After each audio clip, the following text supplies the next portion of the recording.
Serangan mendadak yang dilakukan oleh Hamas ke wilayah Israel pada Sabtu 7 Oktober 2023 pagi mengejutkan banyak pihak. Serangan kejutan itu dipersiapkan secara matang dan dalam jangka panjang melalui berbagai cara. Lebih dari 2 tahun Hamas menumpuk persenjataan di ruang terbuka untuk mewujudkan rencana serangan itu. Bagi Israel, serangan Sabtu dini hari itu merupakan yang terburuk sejak Perang Yom Kippur tahun 1973. Penyerbuan Hamas pada Sabtu pagi berhasil menguasai instalasi militer Israel. Sejumlah perwira militer Israel ditangkap, ratusan tentara tewas, dan aneka persenjataannya hancur. Tentara Israel atau Israel Defense Force atau IDF yang digadang sebagai militer terkuat di Timur Tengah gelagapan oleh serangan killer itu. Pengamat Timur Tengah dari The Washington Institute, Matthew Levitt, dalam wawancara dengan Associated Press Senin 9 Oktober mengungkapkan, pola serangan seperti ini belum pernah dilakukan Hamas sebelumnya.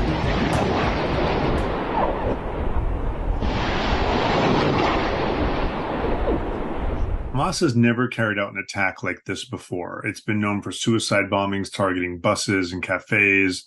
Later, when it conquered the Gaza Strip by force of arms and turned its guns on fellow Palestinians in 2007, after that, because it had territory, it built up a rocket arsenal and would fire rockets at Israeli communities. We've seen that even in this attack. But storming into Israel, attacking some 30 civilian communities and a music festival, killing people on the streets, abducting hostages and taking them in the dozens back to Gaza Strip, including little children without their parents. This is unheard of. Hamas memang sangat hati-hati menyimpan rencana serangan itu. Bahkan sebagian petinggi kelompok tersebut tidak tahu persiapan serangan itu. Para milisi dan simpatisannya lebih tidak tahu lagi, padahal mereka tetap latihan rutin. Pada hari yang telah ditentukan oleh beberapa petinggi Hamas, pasukan Hamas melancarkan 4 tahap serangan. Pertama, menembakkan 3.000 roket. Kedua, mengirimkan penyerbu dengan para motor untuk melintasi pagar pembatas Gaza dengan wilayah pendudukan Israel.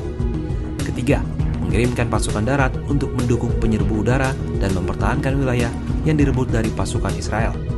Terakhir, merusak pagar listrik dan pagar beton yang membatasi Gaza dengan wilayah Israel.